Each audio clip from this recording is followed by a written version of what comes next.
감사합니다. 오늘 말씀 제목은 당연하지 않은 선물인데요. 요한계시록 9장 13절에서 19절로 주보는 되어 있는데 우리 21절까지 살펴보도록 하겠습니다. 9장 13절에서 21절까지입니다.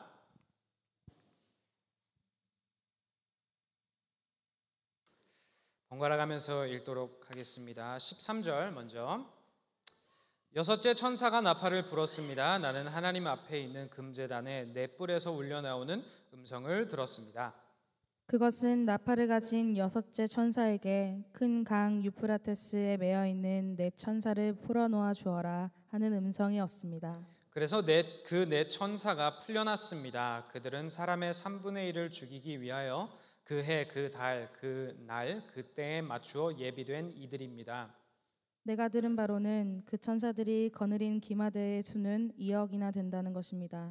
나는 이러한 환상 가운데서 말들과 그 위에 탄 사람들을 보았는데 사람들은 화홍색과 청색과 유황색 가슴마기를 둘렀고 말들은 머리가 사자의 머리와 같으며 입에서는 불과 연기와 유황을 내뿜고 있었습니다.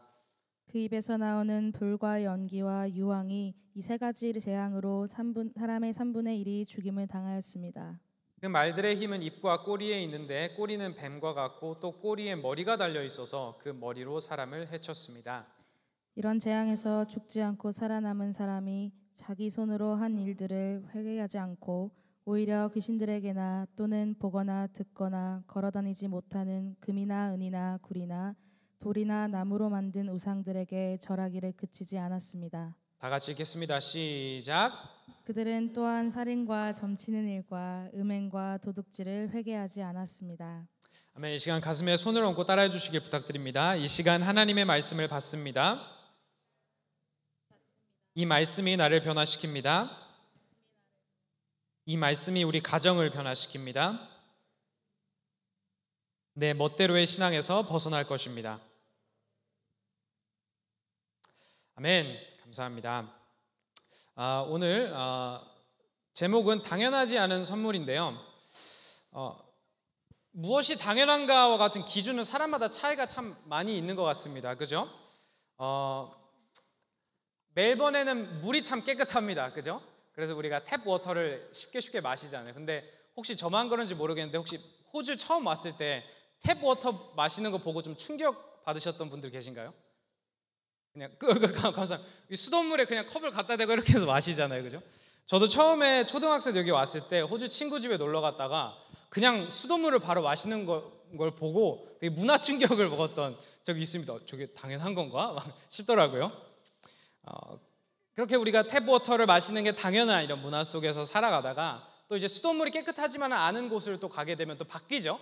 그죠? 말레이시아에 갔다 오신 우리 선교 팀원들은 기억나실 거예요. 그죠? 말레이시아에는 수돗물이 그렇게 깨끗하지가 않습니다. 그래서 거기는 물을 사서 마셔야 되는데 그 사 마시는 브랜드마다 또 이제 그 물의 수질이 다른가 봐요. 그래서 거기 선교사님이 이야기해 주신 거, 거기 선교팀 그 어떤 색깔의 뚜껑 물을 마셔야 하죠? 왜? 초록색 그죠? 거기 초록색 뚜껑이 혹시 말레이시아 사도 맞나요? 컨펌해 주셔서 유학생을 오래 하셨는데 감사해요. 그죠? 초록 뚜껑색의 물을 마셔야지만 이게 또 깔끔하다. 그래서 이제 물갈이를 피할 수가 있다고 뭐 이렇게 또 이야기를 합니다. 그래서 그런 데를 가서 또 경험을 하다 보면 그리고 경험하고 돌아오면 우리가 이런 생각이 들지 않나요? 그러니까 내가 경험하는 인생이 다가 아니구나 라는 생각이 들죠. 지금 내 삶에 당연하게 여기는 것들이 마냥 당연하지만은 않구나 라는 일종의 좀 시야가 트이게 되는 경험을 우리는 종종 하곤 하는 것 같습니다.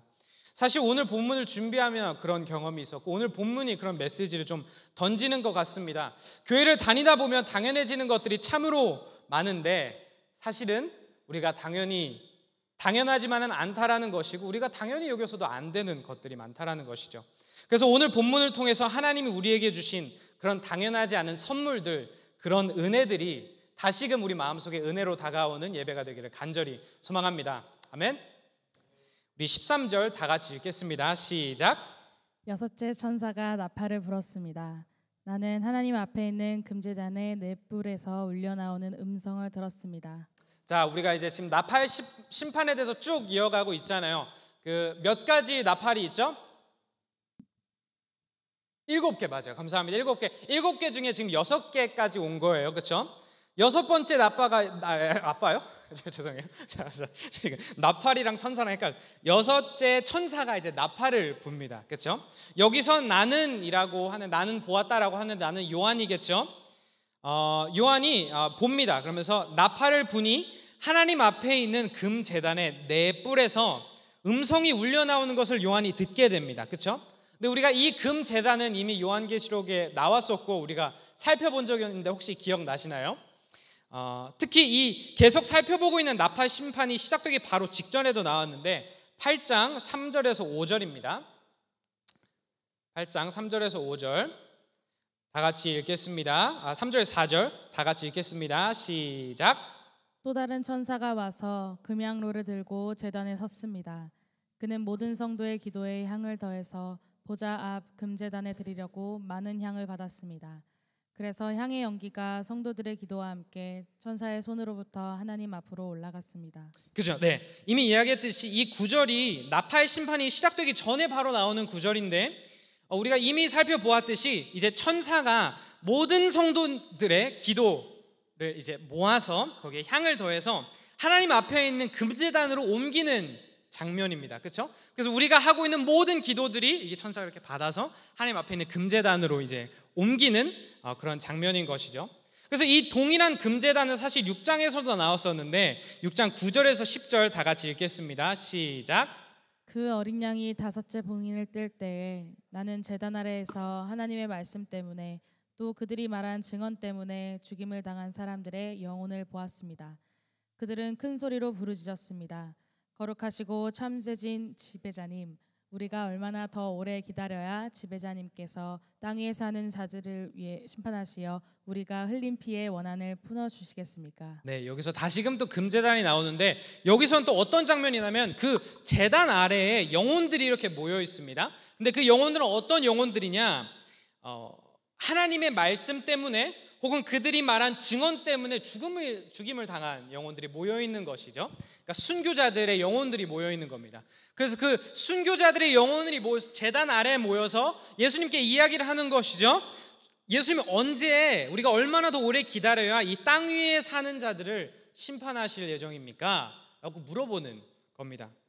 그래서 우리가 이 금제단을 보면 우리가 생각해야 하는 것은, 기억나는 것은 성도들의 기도가 올라갔었지 기억이 나고, 또한 이 순교자들의 외침이 있었지, 예수님 향한 외침이 있었지를 기억하게 된다라는 것이죠. 사람들의 기도와 간구와 소망과 바람, 이런 것들이 하나님 앞에 전달되어지는 그런 곳을 생각하게 된다라는 것입니다. 이 배경 가운데서 오늘 본문에 이 금제단의 넷불이 나오고 금제단의 넷불에서 음성이 울려 퍼지면서 그토록 고대하던 이 땅에 있는 악한 자들을 향한 심판이 시작된다라는 것이죠. 홈리스 사역을 하다 보면 가끔 사건 사고가 일어나곤 합니다. 감사하게도 요즘에 많지가 않아요. 근데 가끔 일어나는데 여기서 이렇게 예배를 드리고 있다가 이렇게 좀 이렇게 어떤 일이 벌어지면 여기 앉아서 예배 드리고 계신 홈리스 분들은 가장 먼저 누구를 볼까요? 저를 봅니다. 이렇게 앞에 있는 저를 봐요. 그래서 마치 저보고 이걸 해결하라는 듯이 저를 이렇게 막 쳐다봅니다. 그렇죠? 그러니까 총책임자라고 생각하는 사람을 보는 거죠. 그럼 저는 어떻게 할까요? 눈을 피합니다. 눈을 피하고 원고만 보면서 자 학생 이러면서 말씀을 막 전합니다. 그죠? 부담스럽잖아요, 그죠? 그러면서 상황을 봐서 해결하고 수습을 하는데 왜 총책임자를 볼까요? 해결해 달라는 것이겠죠. 우리가 학생일 땐 선생님을 봅니다. 우리가 자녀일 땐 부모님을 보고요. 사회의 일부로 나와 있을 땐 회사나 정부를 바라봅니다. 우리 눈앞에 있는 큰 문제, 최소 공동체적인 문제만큼은 해결해 주기를 바라는 그런 기대가 우리 마음 가운데 있다라는 것입니다. 그렇죠? 그래서 우리가 기대하는 마음으로 이 리더가 책임져 주고 해결해 주기를 바란다는 것입니다. 하지만 때로는 문제가 해결되지 않을 때도 있는데 만약 그렇게 된다면 우리 마음 가운데 뭐가 찾아올까요? 실망이 찾아오고, 더 나아가서 믿음과 신뢰가 깨지고, 더 나아가서 모든 기대를 그냥 내려놓게 됩니다. 그렇죠? 선생님한테 말해봤자 아무런 문제가 해결되지 않았어 라는 마음이겠죠. 그 이후에는 정말 심해지면 그 리더와 어떤 소통도 하고 싶지 않아집니다. 왜냐? 소통을 하면 기대하게 되고 그럼 기대한 만큼 실망하고 상처받기 때문에 애초에 기대를 하기 싫은 마음이 생기는 것이죠. 사실 이렇게 우리 성도들의 기도가 끊기게 되는 것 아닐까요? 우리가 기도를 잘 하다가 기도를 멈추는 일이 벌어진다면 하나님에게 기도를 해도 바뀌는 게 없어요와 같은 마음이 우리 마음 가운데 은연중에라도 생기기 때문에 우리 기도가 줄어들지 않나 생각을 해보게 되는 것이죠. 근데 더 깊이 마음속으로 들어가 본다면 기도를 하면 기대를 하게 되고 기대를 하면 이루어지지 않았을 때 받는 실망이 너무 아파요. 더 이상 실망하고 싶지 않아요. 상처받고 싶지 않아요. 지쳤어요. 와 같은 상처받은 마음이 있다라는 것이죠. 그렇다면 여러분들은 어떠신가요? 여러분들의 마음은 어떠신가요? 기도하고 계신가요? 우리가 여기서 생각해 봐야 하는 것은 이 요한계시록을 처음 받았던 1세기 크리스천들의 마음이 이러지 않았을까 생각을 해보게 된다는 것입니다.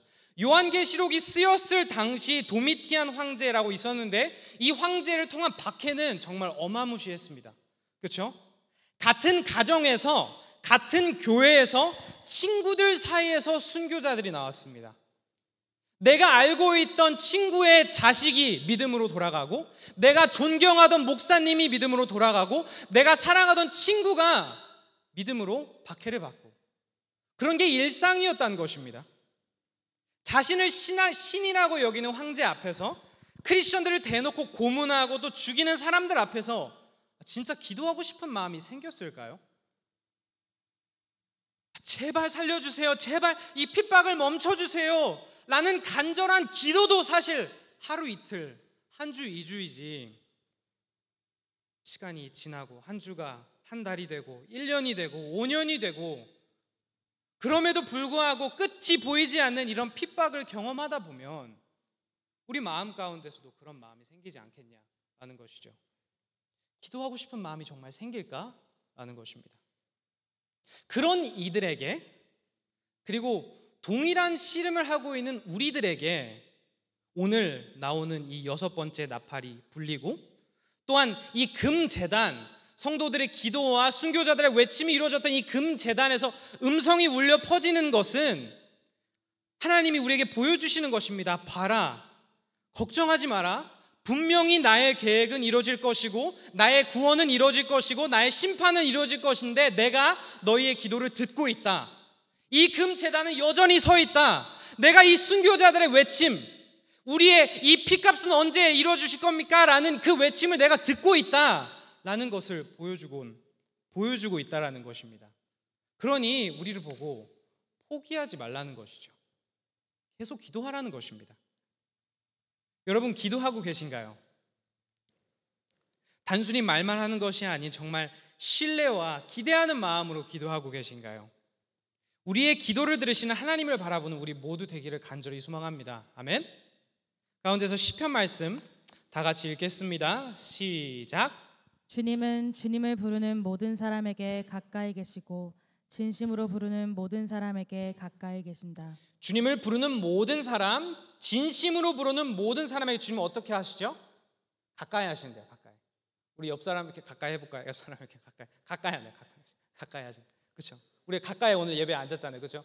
그렇죠? 가까이 한다라는 거. 마치 그 순교자의 영혼들이 제단 바로 아래 예수님과 가까이 있었던 것처럼 마치 우리 성도들의 기도가 그 천사가 막 섬기면서까지 하나님 앞으로 모셔서 이 기도 들으세요라고 했던 것처럼 우리는 기도를 통해서 비록 이 땅이지만 하나님과 더 깊은 교제로 나아갈 수 있다는 것입니다. 비록 눈앞에 내가 살아있는 동안은 핍박이 계속될 수도 있고 비록 내가 살아있는 동안에 내가 원하는 기도 제목이 다 이루어지지 않을 수도 있고 비록 그 주님이 약속하신 승리가 내가 생전에는 보지 못할 수도 있지만 그렇게 내 인생은 핍박으로 끝날 수도 있지만 그럼에도 계속 기도해야 되는 이유는 무엇이냐? 하나님과 함께하는 것이 가장 귀하기 때문이라는 것입니다. 이 짧은 인생이라도 핍박으로 가득 찬 인생이라도 내 뜻대로 되지 않는 인생일지라도 기도를 통해서 하나님과 가까이 하는 것, 하나님과 깊은 교제로 나아가며 그 깊은 교제를 누리며 나아가는 인생이 가장 귀하고 나에게 가장 큰 기쁨이다 라는 것입니다. 그래서 그런 시편 말씀도 있지 않습니까? 주의 궁정에서의 한 날이 다른 곳의 첫날보다 나에게 귀합니다. 아무리 내가 원하는 모든 것이 이루어지는 그런 다른 곳에서 첫날 지낼 바에야 하나님의 뜻과 하나님의 주권이 온전히 이루어진 주의 궁정, 주님의 임재 앞에서, 임재 안에서 주님과 깊은 교제 안에서 살아가는 것이 훨씬 더 귀하다라는 고백이 우리한테 나와야 될 줄로 믿습니다. 그래서 우리 자신에게 오늘 물어봐야 하는 것은, 이 금제단을 바라보고 금제단에 이루어졌던 역사들을 기억하며 우리 자신에게 물어봐야 하는 것은, 이 하나님의 구원의 역사 속에서 나는 하나님과 함께 했는가, 가까이 했는가, 하나님과 깊은 교제를 누리며 살아갔는가와 같은 질문들이겠죠. 금제단을 바라보고 계신가요? 기도하고 계신가요? 기도는 당연하지 않은 선물입니다. 은혜입니다. 우리가 기도를 통해서 하나님과 가까운 교제로 나아갈 수 있다는 것은 엄청난 축복입니다. 아멘이신가요? 오늘 이 축복을 누리는 우리 모두 되기를 간절히 소망합니다. 우리 옆 사람 보고 인사합시다. 누립시다. 기도합시다.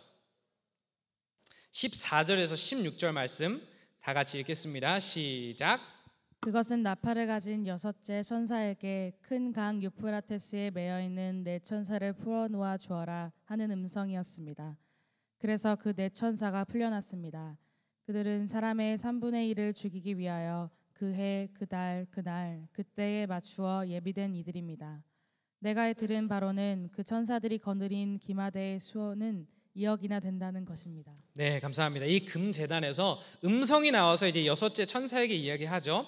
큰 강 유프라테스에 매여 있는 네 천사를 풀어놓아 주어라 라고 이야기를 합니다.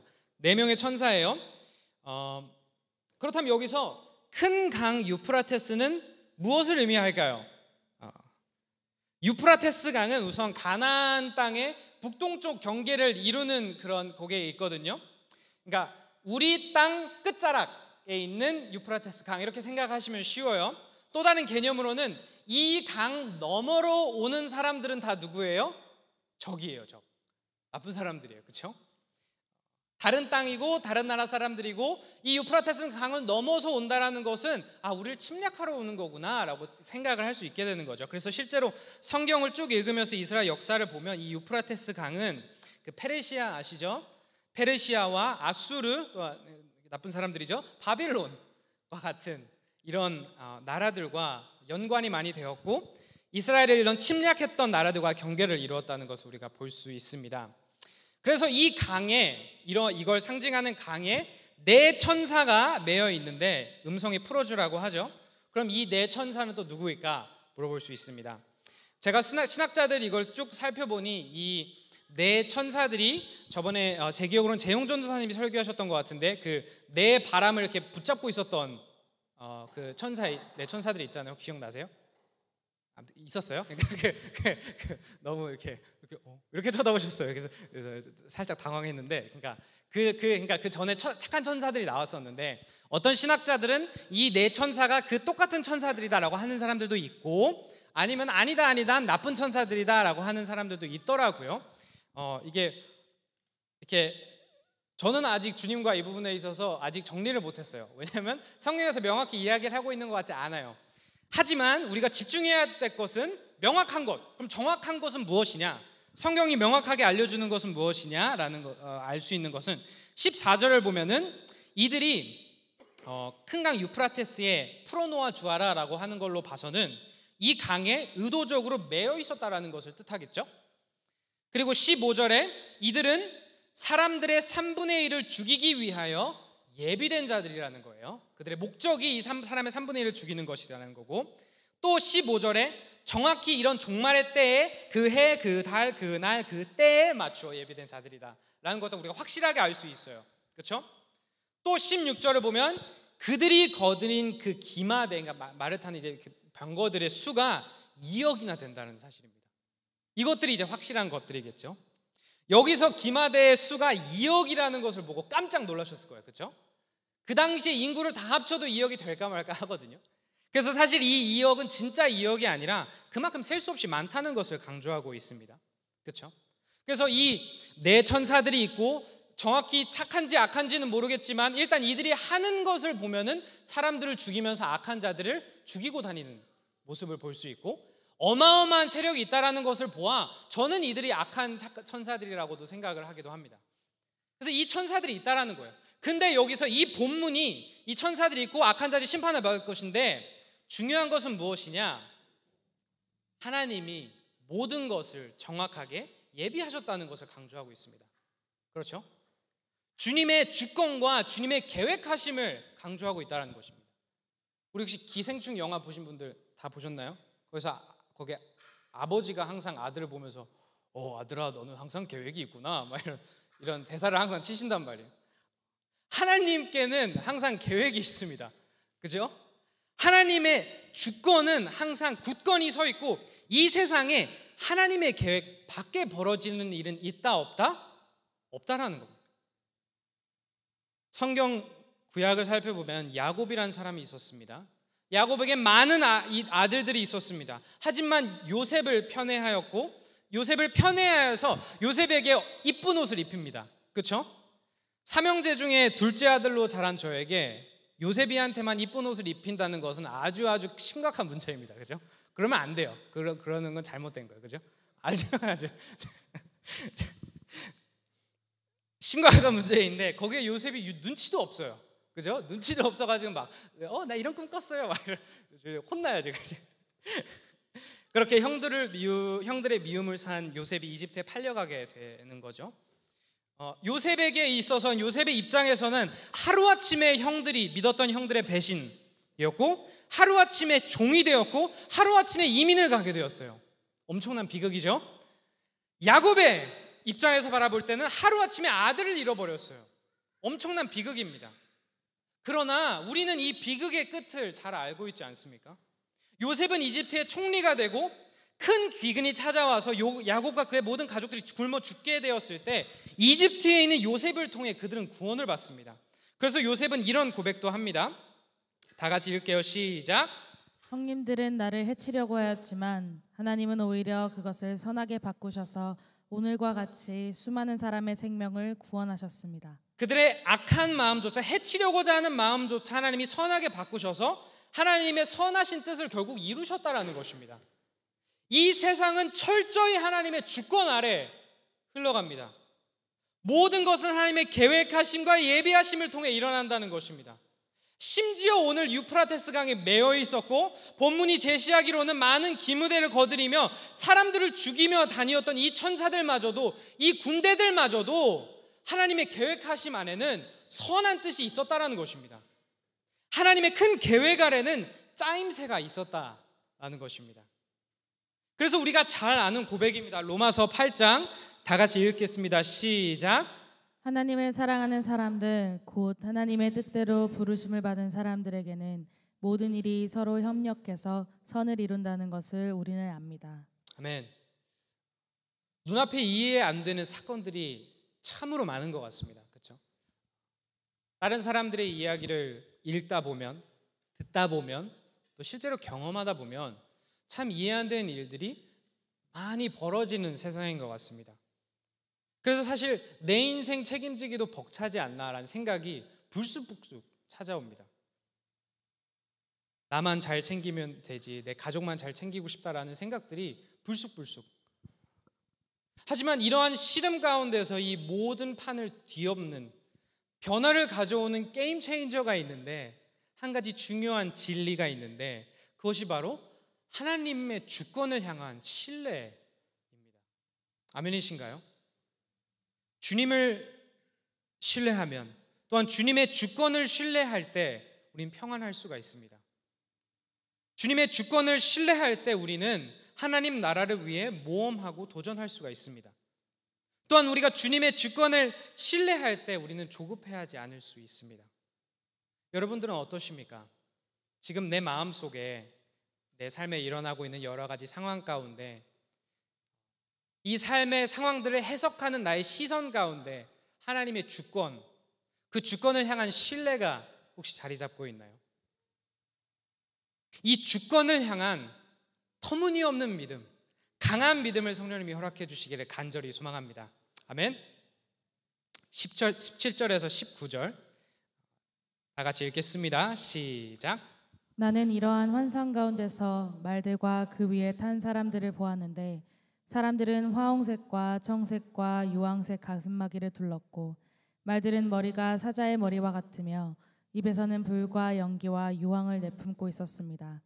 그 입에서 나오는 불과 연기와 유황 이 세 가지 재앙으로 사람의 3분의 1이 죽임을 당하였습니다. 그 말들의 힘은 입과 꼬리에 있는데 꼬리는 뱀과 같고 또 꼬리에 머리가 달려 있어서 그 머리로 사람을 해쳤습니다. 네, 감사합니다. 제가 처음에 이 17절에서 19절 본문을 읽었을 때 와, 이게 뭔 말일까 싶었는데 혹시 여러분들도 지금 그러신가요? 그렇죠. 저도 그랬어요. 우리 다 같은 마음, 그죠? 근데 잘 들으시면 좋습니다. 되게 좋은 내용이에요. 자, 요한이 말들과 그 위에 탄 사람들을 보았는데 되게 기묘한 묘사가 계속됩니다. 우선 말들의 머리가 사자의 머리와 같다라고 이야기를 합니다. 우리 좀 상상을 해보세요. 그러니까 말을 생각해 보시고 거기에 말의 머리를 지우고 사자의 머리를 대입해 보세요. 제 상상 속엔 아무리 생각해도 말의 목에 사자 머리가 올라가기엔 사자 머리가 너무 큽니다. 그렇죠? 그러지 않아요? 그러니까 비율이 진짜 좀 그랬겠다라는 생각이 드는 거죠. 좀 웃기다 이렇게 생각을 하죠. 거기에 말 위에 탄 사람들의 이 가슴마기가 있는데 세 가지 색깔이 있어요. 화홍색, 청색, 유황색이라고 하는데 영어로 보면 제가 읽어드릴게요. Breastplates of the color of fire, sapphire, and sulfur라고 이야기를 하거든요.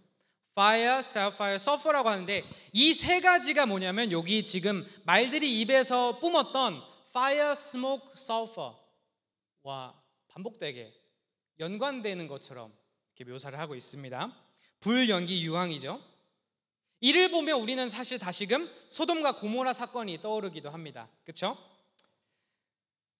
이러한 말들의 그 입에서 나오는 것들로 인해 어떠한 결과가 무엇이냐? 사람의 3분의 1이 죽임을 당하는 끔찍한 재앙이 벌어집니다. 혹시 지금 현재 인구가 얼마인지 아시는 분 계신가요? 70억 받겠습니다. 70억 나왔고요.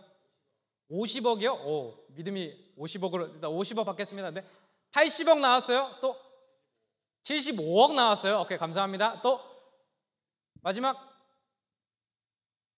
자, 81억이에요. 81억. 감사합니다. 자, 80억 소현준 사님 박수. 자, 제 생각에 이게 찍은 것 같은데 아주 잘 찍으셨어요. 그죠? 81억이에요. 81억. 81억 3분의 1을 하면 27억입니다. 그죠? 인구의 3분의 1이 죽었다는 건 말도 안 되는 일이에요. 그렇죠? 제가 이거를 좀 살펴보면서 세계 1위랑 2위 인구를 또 살펴봤는데 세계 1위 인구가 나라가 어디일까요? 중국이죠. 하지만 인도예요. 맞아요. 저도 중국인 줄 알았는데 우리 인도를 위해 박수를 치지 말고 아니야. 그거 좀 이상해. 인도예요. 인도. 그죠? 14억이에요. 얼추. 그래서 이 세상의 모든 인도인들과 모든 중국인들이 하루아침에 죽으면 얼추 3분의 1이 죽은 거. 그렇죠? 큰 일이죠. 더 나아가서 또 그럼 27억이 또 어떠한 인구냐라고 하면은 세계 인구의 3위부터 20위까지 되는 모든 나라들을 또 합치면 또 얼추 28억이에요. 그렇죠? 어마어마한 큰 재앙입니다. 그렇죠? 큰 비극이에요. 또 나아가서 19절을 보면 또 아주 재밌는데 이렇게 어마어마하게 많은 사람들이 죽는 가운데 이 말들에 대한 묘사가 또 더해집니다. 이 막 들어와서 사람들 막 죽이는 이 말들의 머리가 사자인 이 말들의 또 묘사가 더해지는데 이 말들의 힘은 입과 꼬리에 있다라고 해요. 꼬리는 뱀과 같은데 꼬리에 머리가 달려 있어서 이 머리로 사람을 해쳤다고 해요. 그러니까 머리가 두 개인 거예요. 앞에는 사자 머리고 꼬리에는 뱀인데 뱀의 머리가 있고 이 머리로 또 이렇게 힘이 있는 거죠.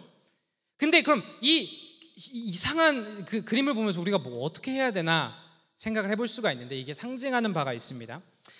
꽤나 많은 신학자들이 이것을 무엇을 상징하냐라고 보냐면 당시 로마 제국 또한 두려워했던 로마 제국의 어떠한 라이벌 혹은 로마 제국들도 전쟁에 나가기 전에 긴장을 했던 또 다른 제국이 있는데 그 제국 이름이 파르티아 제국입니다. 파르티아. 실제로 이 파르티아 제국은 또 유프라테스 강부터 또 인도, 현대 지금 인도 땅에 있는 그 지역을 또 에서 이제 또 있었던 제국인데, 이 파르티아 제국의 그 군사들이 어떻게 싸요? 말을 이렇게 타면서 활을 앞으로도 쏘고 옆으로도 쏘는데 또 뒤로도 쐈대요. 이렇게. 그 뒤로도 활을 잘 쏘는 것으로도 유명했다라고도 합니다. 그래서 그 D.A. 카슨이나 이런 유명한 신학자들이 이걸 또 보면서 아마 그것을 상징하는 것 아닐까라고 이야기를 합니다. 이게 무슨 말이냐면, 정리를 할게요. 오늘 심판을 받는 사람들, 이 말들이 죽이는 사람들은 누구죠? 안 믿는 사람들이에요. 그렇죠? 크리스천들의 입장에서는 이 지금 죽임을 당하고 있는 사람들이 당시에는 로마 제국일 거예요. 그렇죠? 우리를 핍박하고 하고 있는 이 로마 제국 사람들, 그 외 안 믿는 사람들. 그럼 이 로마 제국이 가장 두려워했던 제국이 무엇이었냐? 파르티아 제국이었다라는 것입니다. 따라서 이 비전을 보고 읽고 있었던 요한과 1세기 크리스천들에게는 저 파르티아 제국과 같은 이 말들이 날뛰면서 믿지 않는 자들, 로마 제국 사람들 포함해서 막 죽이고 다니는 것들을 보면서 그들에게는 이 심판이, 이 믿지 않는 자들을 향한 심판, 우리를 핍박했던 이 사람들을 향한 심판이 엄청난 카타르시스, 엄청난 격려, 위로를 가져다 줬을 것이라는 것입니다. 저들도 그 권력을 믿고 나섰던 저들도 결국 더 큰 권력 앞에 무너지는구나 라는 것이죠. 승리의 하나님을 보여준다라는 것입니다. 그것도 그냥 승리가 아니라 압도적인 승리의 하나님, 그 하나님의 권세와 권력을 지금 보여주고 있다라는 것입니다. 어제 제자반에서 그 구멍난 거룩 책을 시작하면서 우리가 그런 질문이 있었어요. 왜 거룩을 추구하지 않나요? 라는 질문에 사실 많이 나왔던 대답이 계속 실패해서 라고 이야기를 했어요. 계속 실패하니까 좌절을 하고 그냥 포기하게 돼서 라고 이야기를 되게 많은 대답들이 그렇게 하셨었어요. 유튜브를 틀면 항상 뭐 한국 교회가 문제다, 호주 교회가 문제다, 뭐 문제 얘기만 많이 합니다. 우리가 살아가는 세상이 물을 보아도 반밖에 안 남았네, 반씩이나 남았네, 이렇게 바라보는 것을 통해서 따라서 시간과 세계관이 달라지는 판국에 우리는 지금 우리가 크리스천으로 살아가야 할 때 무엇을 바라보아야 하느냐? 이 현실에 있는 죄악과 어떠한 우리들 가운데 부족함과 이 현실에 있는 핍박과 이런 어려움들만에만 집중해서는 안 된다는 것입니다. 되려 우리는 우리의 마음의 시선을 들어서 곧 있을 하나님 나라와 하나님의 압도적인 승리와 이미 임하셨고 완벽히 임하실 예수 그리스도의 승리와 그 군림을 우리는 어떻게든 바라보고 마음의 시선을 거기서 두며 소망을 거기에 둬야 된다라는 것입니다. 사사기의 메시지가 뭔가요? 사람 사사에게 소망이 없다 아닙니까? 다윗 왕국, 솔로몬 왕국을 보면서 우리에게 주는 메시지는 무엇인가요? 이 사람 왕국에는 소망이 없다 아닌가요? 우리가 성경을 읽고 복음을 깨달으면서 우리 자신에게 계속해서 해야 되는 훈련은 무엇이냐면, 비록 지금 핍박이 너무나도 강하지만 언젠간 이 이상하게 생긴 말들이 와서 이들을 처참히 무너뜨릴 것이다. 하나님은 그만큼 힘이 있으신 분이다. 예수 그리스도는 십자가에서 이미 부활을 하셨고 그 부활은 이미 모든 권세가 있고 그 부활을 통하여 우리는 그 승리를 믿음을 통하여 얻게 될 것이다 라는 믿음과 소망이 있어야 한다는 것입니다. 요한계시록이 쓰여진 목적은 이러한 이미지들을 통해서 우리를 무섭게 하려는 게 아니라 소망을 주려는 것입니다. 소망. 그리스도의 부활에 대해 우리가 너무 많이 이야기를 하다 보니 당연한 것이 되었습니다. 근데 부활은 당연한 것이 아닙니다. 부활은 절대 당연한 것이 아닙니다. 더군다나 믿음으로 우리가 그 부활에 함께할 수 있다는 사실은 정말 어마어마한 선물입니다. 어마어마한 은혜라는 것입니다. 그리고 이 부활이 상징하는 것은 정말 우리가 이해할 수조차 없는 어마어마한 압도적인 승리임을 이 시간 우리 다 같이 믿고 나아가는 우리 모두 되길 소망합니다. 아멘. 여러분들은 지금 무엇을 바라보고 계신가요? 우리 마음의 시선이 지금 어디를 향하고 계신가요? 사람을 보고, 세상을 보고 상황을 바라보면 답이 나오지 않습니다. 우리가 바라봐야 하는 것은 예수 그리스도이시고, 이미 부활하신 예수 그리스도이시고, 아직은 오지 않으셨지만 분명히 찾아오실 예수 그리스도, 우리의 왕, 우리의 주님이실 줄 믿습니다. 아멘. 예수님만 바라보는 우리 모두 되기를 소망합니다. 자, 20절에서 21절 본문 다 같이 읽겠습니다. 시작. 이런 재앙에서 죽지 않고 살아남은 사람이 자기 손으로 한 일들을 회개하지 않고 오히려 귀신들에게나 또는 보거나 듣거나 걸어다니지 못하는 금이나 은이나 굴이나 돌이나 나무로 만든 우상들에게 절하기를 그치지 않았습니다. 그들은 또한 살인과 점치는 일과 음행과 도둑질을 회개하지 않았습니다. 아멘. 이 시간 말씀을 마치며 3분의 1이 죽었으니 3분의 2는 살아남습니다. 그렇죠? 우리가 좀 쉽게 생각하기로는 이 남은 사람 3분의 2는, 그러니까 우리가 생각을 할 때 이 세상의 모든 중국인들과 인도인들이 하루아침에 죽었다면 우리는 무섭겠죠. 그래서 그런 정말 역사가 있다면 좀 정신 차리겠지 라고 생각을 하게 되고, 좀 한편으로는 제발 좀 남은 사람들이라도 정신을 차렸으면 좋겠다라는 바람도 생깁니다. 하지만 이들은 회개하지 않습니다. 재앙에서 죽지 않고 살아남은 사람이 자기 손으로 한 일들을 회개하지 않고라고 하는데, 자기 손으로 한 일들은 어떤 좀 대표적인 구약에 나오는 좀 표현이기도 한데, 어떤 메시지냐면, 어떤 뉘앙스냐면 그 사람이 행한 일에 대한 책임을 물으신다라는 겁니다. 너가 한 일을 책임지겠다, 너가 책임져야 하는 일들이다, 이런 뉘앙스를 갖고 있는 것이죠. 그들은 귀신에게나 혹은 보거나 듣거나 걸어다니지 못하는 우상들에게, 금이나 은이나 굴이나 돌이나 나무로 만든 이런 우상들에게 계속해서 절을 하고 그들을 섬깁니다. 뿐만 아니라 이들은 살인과 점치는 일과 음행과 도둑질을 회개하지 않고 계속해서 이어져 나간다는 것입니다. 어찌도 이리 우둔할까, 어찌도 이리 어리석을까, 이런 생각이 드는 거죠. 꽤나 비극적인 메시지처럼 보입니다. 하지만 이런 자들을 보면서 우리가 잊지 말아야 하는 것은 우리도 한때는 이들과 다름없는 사람들이었다라는 것입니다. 에베소서 2장 3절 다 같이 읽겠습니다. 시작. 우리도 모두 전에는 그들 가운데에서 육신의 정욕대로 살고 육신과 마음이 원하는 대로 행했으며 나머지 사람들과 마찬가지로 날 때부터 진노의 자식이었습니다. 바를 바가 없었다는 것입니다. 우리가 교회를 다니다 보면 구원의 감격이 무뎌집니다. 저는 아직도 처음 하나님을 만났다라는 표현, 하나님을 만났을 때, 그 복음이 깨달아졌을 때, 그 은혜가 머리에서 마음으로 내려왔을 때, 죽어있던, 죄 안에 죽어있던 제 마음이 다시금 되살아났을 때, 정말로 믿겨졌을 때, 그때 경험했던 그 감격과 은혜를 기억합니다. 손이 막 떨릴 만큼 너무 감사하고, 그 감격이 도저히 주체가 안 돼서, 하지만 시간이 지나다 보면 마음이 굉장히 무뎌질 때가 있는 것 같습니다. 어떤 신학자가 이렇게 이야기를 했습니다. 크리스천에게 있어서 가장 큰 비극은 그 구원의 감격이 사라지는 것이다. 구원의 감격에 무뎌지는 것이다.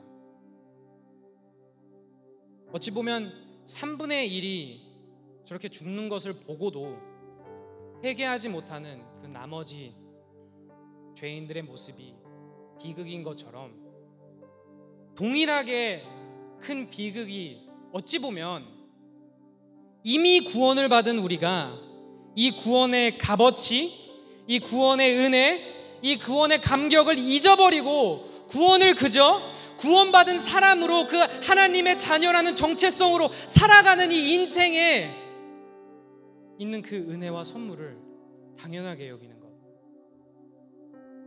그것 또한 동일한 비극이지 않을까 생각을 해보게 됩니다. 구원은 당연하지 않은 선물입니다. 에베소서 2장 4절 말씀 다 같이 읽겠습니다. 시작. 그러나 하나님은 자비가 넘치는 분이셔서 우리를 사랑하신 그 크신 사랑으로 말미암아 범죄로 죽은 우리를 그리스도와 함께 살려주셨습니다. 여러분은 은혜로 구원을 얻었습니다. 아멘. 여러분들은 어떠신가요? 여러분들의 구원의 감격은 여전하신가요? 요즘 여러분들의 마음은 무엇을 바라보고 계셨고 무엇을 묵상하고 계셨나요? 이집트에서 이스라엘 사람들이 구원을 받은 뒤 모세가 시내산으로 올라가자 그들은 금송아지를 만듭니다. 야훼 하나님을 향한 그 감격의 구원은 온데간데 없고 이 금송아지를 바라보며 이 금송아지가 우리를 구원했다라며 그들의 감격과 기대와 막 춤추면서 하는 찬송은 야훼 하나님을 향하는 것이 아니라 이 금송아지를 향하게 됩니다. 여러분들은 어떠신가요? 하나님을 향해야 하는 감격이 다른 우상을 향하고 있지는 않나요? 하나님을 향해 나아가야 하는 나의 마음과 내 사랑과 내 정성과 나의 진심과 나의 설레임과 나의 기대가 하나님이 아닌 내 삶에 있는 다른 우상을 향하고 있지는 않나요?